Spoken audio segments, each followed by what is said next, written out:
నమస్కారం. సుప్రభాత ఘంటారావానికి స్వాగతం. ముందుగా ప్రధానాంశాలు.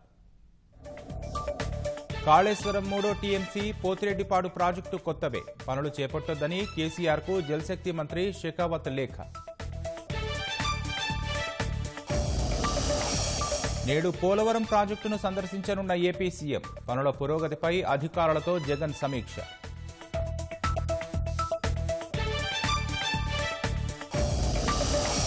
తెలంగాణలో కొలువుల జాతర, 50,000 పోస్టుల భర్తీకి చర్యలు, త్వరలోనే నోటిఫికేషన్ల జారీకి సీఎం ఆదేశం.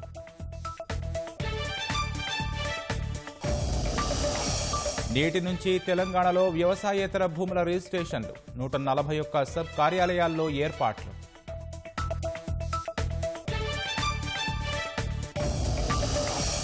ఢిల్లీ సరిహద్దుల్లో ఉద్యమాన్ని ఉధృతం చేసిన అన్నదాతలు, నేడు దేశవ్యాప్తంగా అన్ని జిల్లాల్లో నిరాహార దీక్షలు.